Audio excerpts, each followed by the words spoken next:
Hi, I'm Abe, and this is BibleCraft, helping you build a better practice for studying your Bible. In this video, I want to look at 5 different ways to interact with paper as we study our Bibles, or any other text you might want to be studying, or any other lecture. When it comes to paper, there's something about paper that makes it so helps your thoughts be so clear when you're writing something down on paper. It helps kind of focus and limit what we think about, so we can just focus on the next word or whatever it is. It helps make things pretty streamlined. That's great about paper. And so when we think about paper, there's all kind of different ways we can interact with it. And one of the main spectrums of paper is the spectrum between friction and stability. So take something like a scrap piece of paper. This is friction-free. It's not very stable, but it's friction-free. What I mean by friction-free is when you write on a piece of paper like this, a scrap piece of paper, you don't really care about what you write. I mean, you can just take it and you can just, write whatever you want, and it doesn't really matter because it's a scrap piece of paper. Who cares? However, something else that is more stable, there's less friction. So take this. This is a nice leather journal or notebook that I got, and it is so nice that I have yet to write with it, because I've got a project I want to do with it, but I just haven't gotten it to where I want to write with it. But this is going to last much longer than this. You can tell this is already messing up, and this is a nice goatskin leather, and so it's not going to mess up for decades, which is really great. And so that's one of the spectrums we think about. But there's also the aesthetic spectrum of things. I mean, you could make a notebook out of plastic and it would last forever, but who wants to write on plastic, So I got 5 different mediums to use, and so whatever medium we choose, it's going to have its pros and cons, and so I'll list those. The first one is just a simple bound notebook. This is probably a Leuchtturm knockoff, so it's a nice dot grid. It's got lined or dot grid. It's got numbered pages on it, and what's nice about this is that it is very stable. And so its cons, its pros, are the fact that you can take this pretty much anywhere and you're fine. It's not going to break, it's not going to get hurt. You can throw this on the ground. You can get this a little bit wet on the outside and you should be fine, which is really, really nice. And if it's a nice hardback, it provides itself with a nice writing surface. So you can write if you're in a pew, or if you're at a bench with no place to put your whatever else you might be writing with on the nice writing surface. So that's what's really, or writing in bed even, this is what's really nice about this. The problem though is that it does have a lot of friction. You may get to the point of where you know exactly what you want to write and when you want to write it, but if you're trying to develop some sort of system with your notebooks, that friction builds up and you might hesitate what you want to write, which you could be freer to write whatever you want, not have to worry about that sort of thing.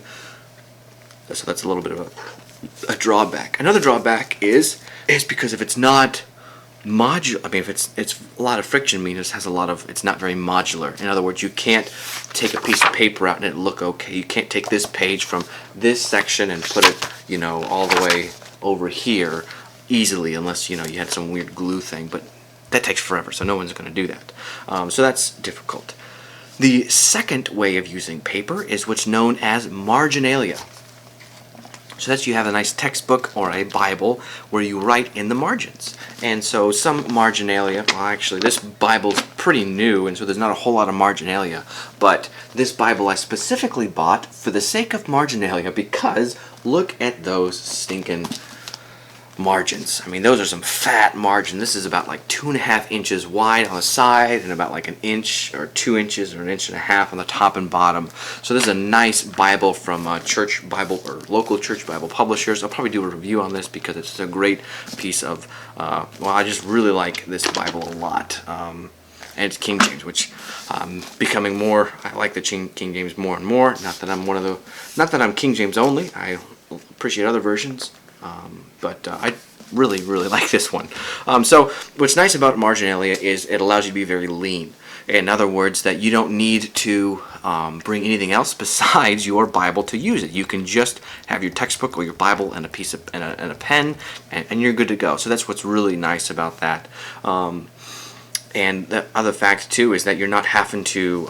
You can work really close with the text. You're not like looking at this and then writing something else down and looking at this again. You can just do it all right there. It's all nice close together, which is very, very nice. Problems though is that not every book is going to have these fat margins, and if it had these fat margins, everything would be huge in your library, and so you're going to have a limited amount of space, which is not going to be great to use on a consistent basis. But it is very nice to use on a consistent. Well, it's tough because you have less space. The other thing is that if you don't have good handwriting, or if you mess it up, it's going to look pretty ugly, and that can happen. And if you use whiteout to cover it over, well, it's still going to look pretty ugly. So, you know, it's tough to work through that. So you're going to have to really struggle. Or if you have nice handwriting, it's going to look really nice. I mean, I think about Professor Snape's copy of his book in the Half-Blood Prince. That just looked good. It had its own personality. So it can be a con if you're good at it, or I mean a pro if you're good at it. The other thing too is that if you're going to try to sell this again, you're not going to do too great. Yeah, actually, there it is. Daniel chapter 7. Got a nice little ink splotch there on my Bible that happened when I was using a fountain pen, and it just kind of leaked out. So what do? So it's not good. But resale's not good. It can be ugly. You don't have a lot of space to work with. Those are some of the cons with that. The index card is one of the modern. It's a great design. That's our third one here. An index card is very nice. 4x6, 3x5, 5x8. Those are the dimensions of a lot of index cards.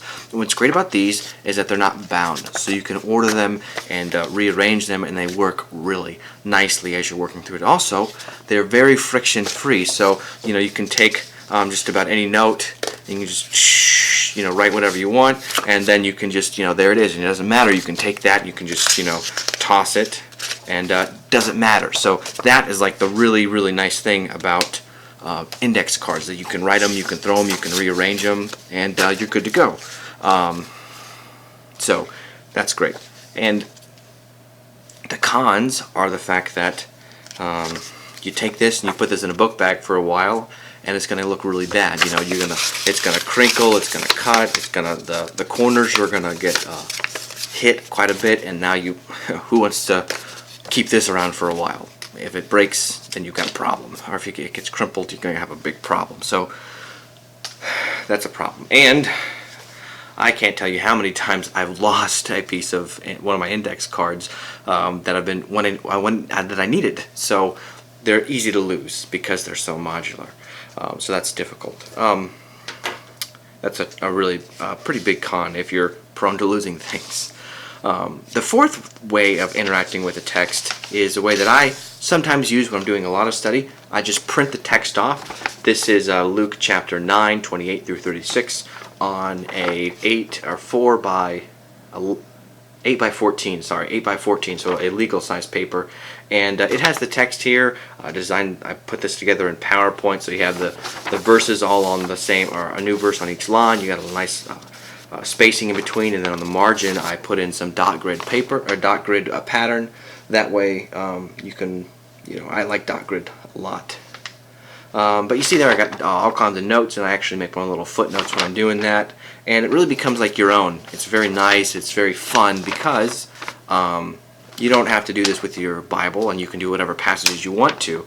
So that's a huge, very nice thing. It's almost like it combines the index card and the marginalia all in one, because it becomes modular and it's the text to do it with. So that's really great. Other thing too, you can customize it, which choose the different types of fonts, choose the different types of colors. Like this doesn't have it, but sometimes I'll make the verse numbers all the same, like red, so they stick out more when I'm reading. So that's really great too. The problem though is that this does take some time to put together. If you're doing a whole book, to put it in this sort of format, it's going to take a long time. I've done books of the Bible, which I'll show you in a second, in a different type of thing. But that's really tough to do. So I would struggle with doing that all the time. But if you're studying small texts, like the epistles are really good, or just chapters of the Gospels or something like that, or Psalms, those are really good to use that with. Other drawback of these, another con, is that they require a printer, and Printers aren't always fun. They're pretty expensive, and so it's not fun. But you know, you can do it with all kinds of sizes and papers, whatever your printer can print with, and they're great. I use them a lot. I've got several of these lying around, and they have like a nice aesthetic quality to them as well. The last one, this is the one I probably use the most, and it's almost like I took all of the one ideas and just built them and put them in together to this one thing. So it's a bound notebook that is modular, and then I print the text on and I scan it, so it's almost like it's all in one. And I'll probably do a whole video on this. These are disc-bound notebooks. A disc-bound notebook is like a 3-ring binder that you don't have to pull all the rings out in order for it to work. So I'll show you kind of a demonstration here what that looks like. What you'll do is that you'll just rip out one section of the paper and then just lay it somewhere else. And it's the way that they're all cut. It works very well to do this. I really like that. It is like stable modularity is probably a good way to think about that. It's very stable, so you know you got a nice book, and this protective cover is going to cover these pages very well for a long time. But they're modular, which is really nice. Which is great. So, and also the fact that there's a lot of different accessories. So like I have some tabs, which is good to separate the different types of paper or different sections of what I'm doing and studying with. So that's really nice. This also has a nice pen loop for a fountain pen or whatever pen you want to use. Really good. Some of the issues though with this is that it takes a long time to set up and get right. I like them to, well, I should have said this too. The fact that you can use just regular size printer paper, that's what this uses. So you're not going to run out of paper to use if you just buy, you know, a huge ream of paper. You'll be just fine with that. But it does take a while to set up. So you got to punch all the holes, and you got to find which one that you like, and you got to print off the pages or basically build it yourself, which can take a lot of time. It's a lot easier if you just had a nice notebook just to buy and grab that and go. You don't have to do anything with it. That's what's nice about a regular notebook versus one of these. And the hole punch to do it with, as you probably would guess, is proprietary. Not everybody's going to sell it. Hobby Lobby sells it. Staples has its own version. There's several different brands that all use the same basic design. They all kind of work together, at least the ones that I've used I've noticed that does. So that's really, really nice.